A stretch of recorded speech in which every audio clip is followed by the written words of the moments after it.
Welcome to hashtag 52 Needs, and this week we are exploring love. And I am so delighted to have with me Asta Fleur Love, who originally hails from the Netherlands. She served in youth and young adult ministry for a number of years until she found her calling in caring for the elderly. Asta has been working in aged care for over 20 years now as a personal care worker and lifestyle officer, while her passion lies in pastoral and palliative care. She's currently studying chaplaincy and pastoral care, completing a diploma of chaplaincy next year. Asta loves writing poetry, animals, and art. Nature, the garden of divine love, is where she receives her energy and centering. Hi, Asta. Welcome. Hello, Angela. Thank you so much for having me. It's such a privilege. Well, I have to tell people how we met because it's just, it's one of those wow kind of stories. Yeah. So I've been thinking for a long time, who do I want to have for love on, for this episode? Yes. I just went, I can't do this. So anyway, I had put that aside and I'd moved love further and further down, moved other topics first. So that a couple of weeks ago on a Sunday, I took my neighbor's dog for a walk, and I had gone to the place where we normally go to the dog park. And as I got out of the car, and the dog was really excited and we were ready to go, and we were already on the way to the dog park, and I went, no, we're not going there. And I turned around, put her back into the car, and the dog was really disappointed. She thought we were going home. And we're going to another place where I think we need to go because it's the Esplanade. So we went to the Esplanade, we started walking, and I saw you and your car, your VW bus on the side saying, please come and have a chat. And I thought, there's coffee, there's tea, there's soft drinks. And I thought, what a wonderful idea. In a world where we're polarizing and where things are just getting more and more difficult to actually have a conversation, here's somebody who comes from love. Yay. So I went to the markets, which is where I decided I had to go to. And then on the way back, I went, okay, I'm going to stop and say hello to Asta. I didn't know your name at the time. And so we talked, and it was such a wonderful conversation. And then I went out of the blue. I said, I had this crazy idea, Asta. Would you be willing to talk to me about love in the context of this? And that's when you said, well, as it so happens, my name is Love. Boing. Mic drop. It was just one of those moments where I went, okay. Yes, that was incredible, especially because it just impacted you so deeply, just the tears and just the poignancy of that. I myself was just a little bit dumbstruck, Yes, with that whole culmination of things coming together for you. That was very significant. Yeah. Oh, you've got a cat there. How lovely. I do. One of 4. Okay. Wants to participate as well. Yes. Okay, I have a question for you. Can you love someone without loving yourself? That is probably one of the most difficult things that a person could do, in my personal opinion. If I don't have love for myself, then how am I meant to give that out to somebody else? It's like trying to give someone, say you were handing out oranges, but you actually didn't have any oranges. You had to borrow them from someone else and give it to the person. But then you said, well, actually, I grew this, but you actually didn't. And so there were somebody else's oranges. That's a really weird analogy, and I get very weird ideas. But the fact is that we glean from society and from the world what love is and what it looks like. And then without even knowing it ourselves, we're giving love to people that are somebody else's reflection of love or somebody else's idea of love. And at the end of the day, we don't recognize that we haven't done the work ourselves and loved ourselves and really gone deep into ourselves and gone, who am I? Yeah. Who am I, and why am I here? And am I lovable just like I would love somebody else? And what does that look like? Yeah. It's very deep, isn't it? It's very intricate, and it's very Yeah, you could talk about it for years. Oh, look, we've got 20 minutes. You could, couldn't you? About this. Yeah, 20 minutes. Let's go. But this is the whole purpose of these talks, is for people for anybody who's watching or listening, to start thinking about how do they fulfill this need in their life, and how do they express it, and what are their expectations, what are their beliefs? Because as you're saying, we borrow our idea of what love looks like from other people, and then we go and try to find it, and it may not be what we actually want. What I find really sad is when I stopped this a long time ago. I did the online dating for a little while, and I realized that there were a lot of people out there who were looking for love in other people. They were saying, I'm looking for the person who loves me so I can be happy. The person who completes me, my better half, and all of that. And I would sit there and go, why would I want to give half of myself away? I would want to have somebody who amplifies the love I have for myself, Yes, absolutely. And I went through quite a journey myself in regards to loving myself and finding myself. And I actually thought a couple of years ago that I had it all together and that I knew what love was, because for me, I'm a very giving person.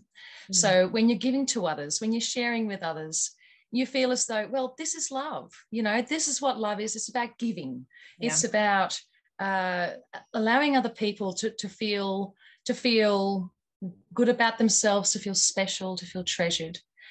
And when my friend died last year of cancer, she was a good friend of mine, and that was a very traumatic time, losing somebody that I was quite close to.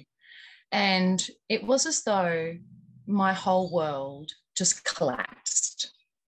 And I was left staring in the face of me and going, who am I? What am I?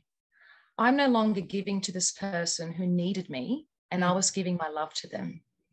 I'm no longer somebody who is busy all the time, avoiding me and giving to others. I now have to face myself, my own pains, my own hardships, my own things that I have pushed away and thought that I'd dealt with.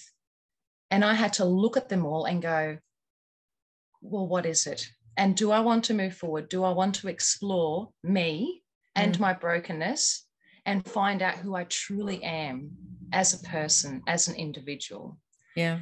And that took quite a few months of really digging deep. Well, a few months. I mean, there are people who spend years and years on this, and there are people who never do. Yes, that's very true. And it's a sad thing, but it's a reality. Yeah. That many people, they run from pain, they run from hardship, they run from themselves. Yeah. And they run from themselves because they're scared of what they'll find and scared of what they'll see. Yeah, because and this is the one thing, is when we talk about love, there are two kinds of love. There's conditional love and there's unconditional love, right? And a lot of people have experienced conditional love. They don't know what unconditional love means. Yes. When I start talking, we started talking, I mean, for me, that was the case. When I started looking at loving myself, which that was a journey. Coming to that place of where I had to accept that I had a shadow side. Yes. And it wasn't about saying, oh, that's a bad side and I have to suppress it, but it's about, embracing it. Because what you say, what you hold into the light becomes the light. Yes. But it's still a shadow. Yes. Yes. And it's the acceptance of that. Yes. I completely resonate with that, because we are scared. We are scared to face that. But also we become used to it. It's something that we personify as ourselves. This is me. This is how I am. You know, the old sayings of, well, this is me, deal with it. Yes. Which is not me. Well, I don't know what I'm meant to be dealing with. Yeah. But I know that you're the shadow side. Yes. Because because that individual is dealing with something that they feel confronted by. Yes. But then the spikes come out, like, get away, the trajectories. Yeah. And in that process, which I was talking about before, when I was, really having to look at myself, I found that even my friendship with my friend who passed away from cancer wasn't a very good friendship, in that it was very demanding, volatile. It was conditional. As you mentioned before, it was a conditional love. And I had that all my life. In hindsight, when I looked at it, it was a love that was based on, what can I do for you? What can you do for me? How can you offer something to me? You know, and as a young child growing up, I was the one that was just wanting to help others all the time, wanting to be there for others. And that really was the death of me. Yeah. The death of me. Yeah. And the death of love. Yeah. Of love inside me. It had died, or even died, fallen asleep. Well, I think we learn as children that, you know, when we love, I think we learn from adults that love is conditional. You know, like you are, you know, the one of my pet peeves is when somebody says to a child, good girl or bad girl or good boy, bad boy. And I'm sitting going, what are you teaching your child? First of all, there's absolutely no reference to what good and bad means. It's just a lump kind of agreement, you know, like this is who you are. And there's no way that the child can actually do anything with that, use it as feedback. And it's good, evil, you know, like it just categorizes somebody, you know, like as an entity that they're not. But what we teach them is that we need to defend ourselves in order to become lovable. So with the child comes from that soul, right? It's about, you know, they're so unconditionally loving, but we teach them to come from ego. Yes. Absolutely. And a big part that has to play in that too, you know, in depending on how you grew up, is also very much religion-based, you know, and fear-based. Growing up as a Catholic, which I no longer practice for the past year, but growing up in that, once again, it's condition. You will go to heaven if you do this, and then you will be loved. You know, if you stick to these commandments, then you will be good and you will be loved. So that, like you mentioned, there's always conditions.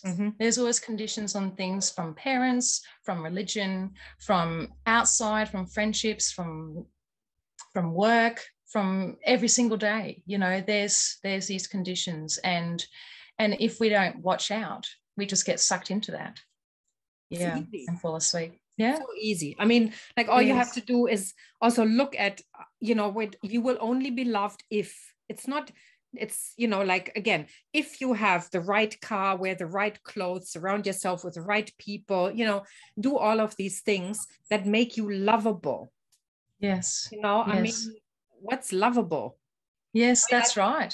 It's like, she is such a lovely person. He is such a lovely guy, you know, like, okay, what does that mean? Yes. It means we approve of them. Right? Yes, that's right. Yes, it does.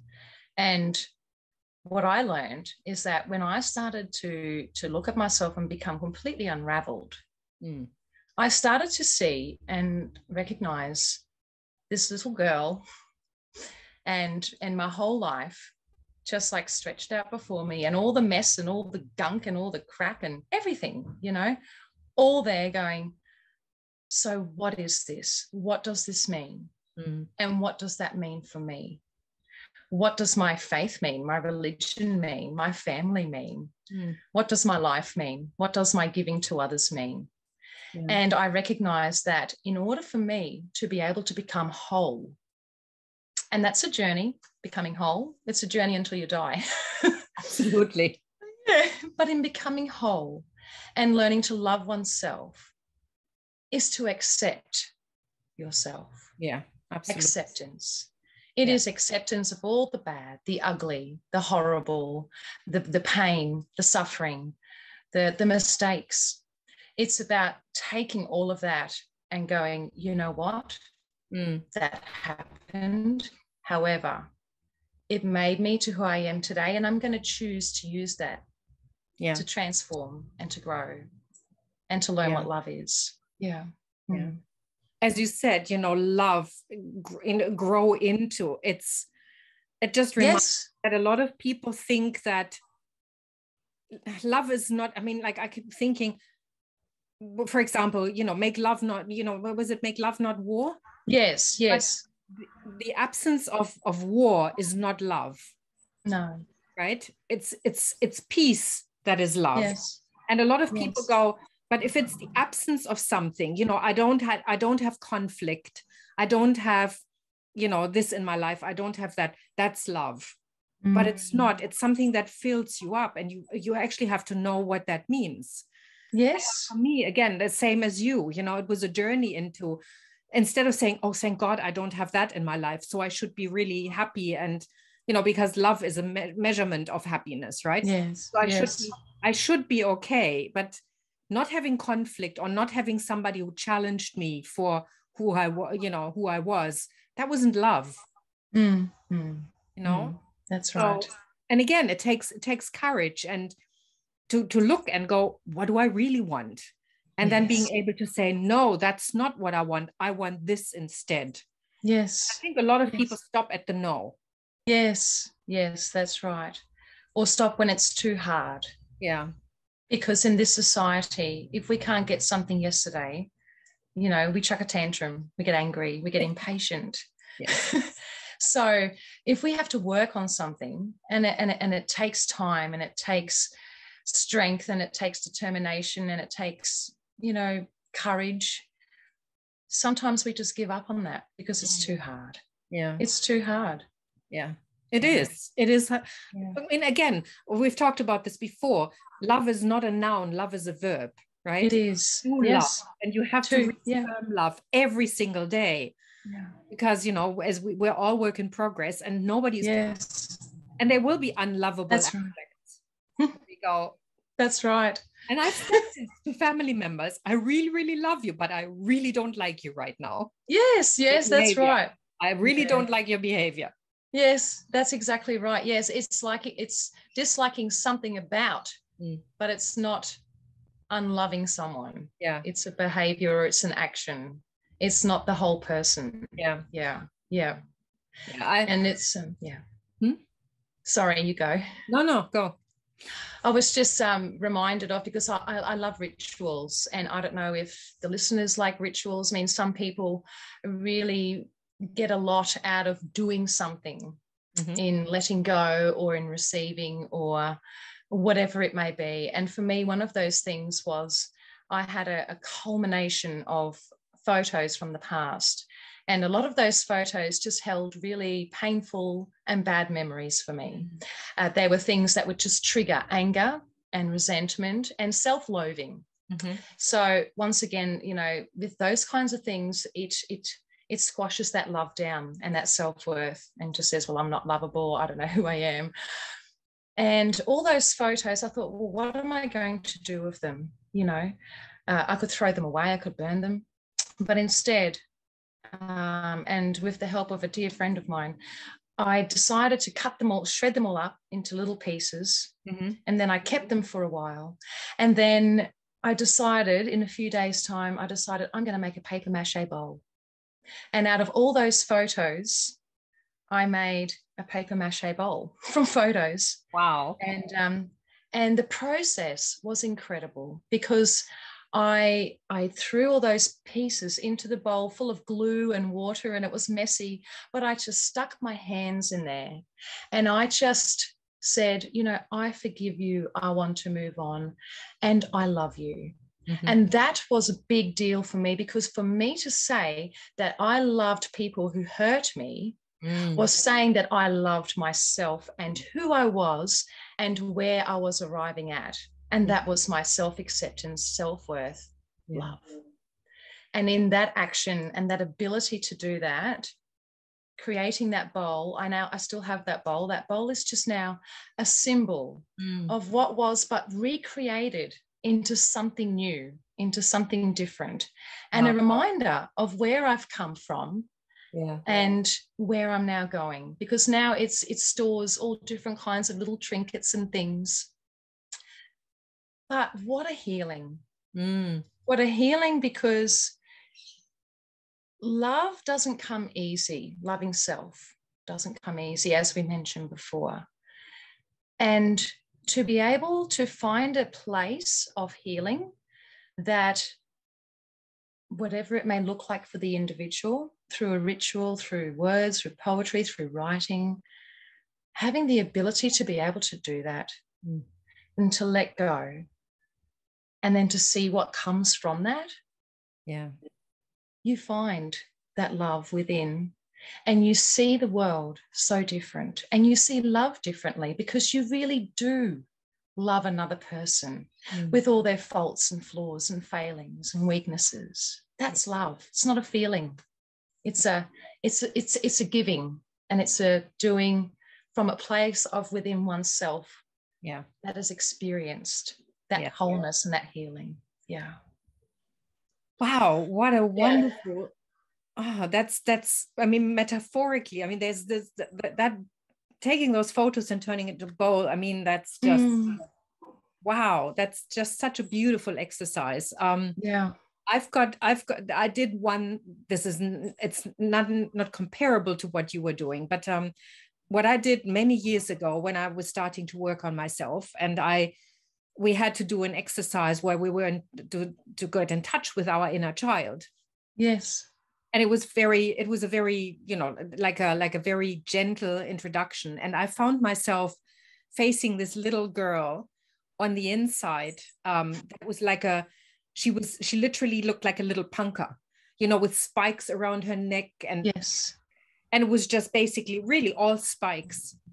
And we were the exercise was to hold her on the adult lap and just tell her that she was loved and just the way she was. And yes. I remember crying because I was so sad that this was how I felt on the inside about myself. And then we were supposed to go home and face the adult in the mirror and say, I love you just the way you are. Wow. And I know that was just, I lost it. I cried and I stood in front, and I've given this exercise to my clients. And there are some people who've come back and said, I can't do it. I absolutely cannot say this to myself. And so then there are, of course, other things that you can do. And a lot of people think, okay, you could just do a few sessions, or you just go and talk to somebody about it and wave the magic wand and you love yourself. It's not something like you said, you know, you worked on it for a few months, but it's an ongoing process, right? Yes. There's always something else to integrate and going, oh, gee, I don't really love that about myself. Yes. Something else to look at. Yes. Yes. That's beautiful. You know, the looking in the mirror. That is so powerful. Yeah. So powerful. And I think it's something that we could do every day. Yeah. And the other thing I find really useful, and I'm sure you've got that with people you meet all the time, is not, I'm sure, I don't mind read, but I have a feeling you might resonate with that. I often, when I see somebody or I interact with somebody and there's something I don't like about them, I generally look back at myself and go, is it something I don't like about myself? Yes. Is it something I need to look at that stops me from really loving myself? And then in turn, love other people unconditionally. Yes. And that's often a wake-up call that is not always the gentlest one, but it keeps me honest. Oh, yes, that is so powerful. And I do love that. And it is challenging. However, it's so true.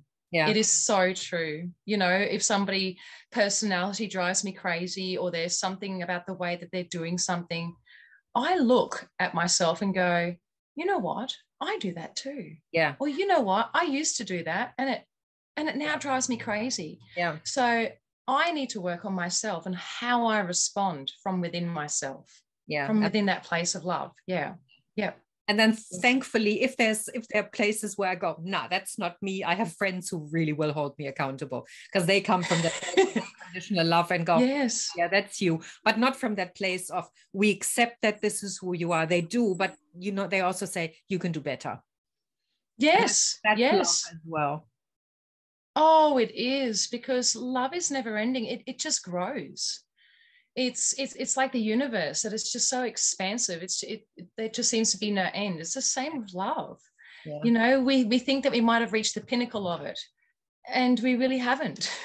We've only just touched the surface, and then we learn something else. We grow in a new way. We experience it differently. never ending. Yeah, it is beautiful. And again, I mean, like, just to wrap it up, I mean, we've talked about love in general. We haven't even really touched on romantic love. But a lot of people think that once you found love, you can stop working. It's like, you know, and they lived happily ever after. No, that's when love starts. That's when the work starts. Yes. Yes, it does. Yes. In any relationship. Oh, yes. And yeah, I'm very blessed with a beautiful girlfriend. We've been together for just over a year. And my goodness, it is work. It is work, but it's beautiful work. And she would have to be the most giving, loving, patient person I have ever met. You know, she just, moves me so much and just allows me to grow and to look at myself. And I think that's what a relationship is about. If another person can allow you to grow and allow you to become and to draw out more from you, that is a loving relationship, a relationship that gives and takes and receives and journeys together, not against, you know, and we have always done that. We journey things together. We talk things over, you know, if things don't make sense, we just talk about it, we discuss it, and then we find ways, you know, of meeting on common ground and being more understanding, understanding our triggers and our weaknesses or our whatever it is, you know. It's about that understanding, and it's about doing things together. And that's love in action. Yeah, it is. It's just a whole new way of looking at love. It really is. So fortunate. Well, that's a wonderful way to close this. Thank you so much, Asta. Thank you. This has been really inspiring, and it's lovely to know that, you know, we're both work in progress. Isn't it beautiful? Yeah. I'll never be bored. No. Always something to work on. Exactly. Well, thank you so much, and thank you everybody for watching and listening, and I'll see you next week.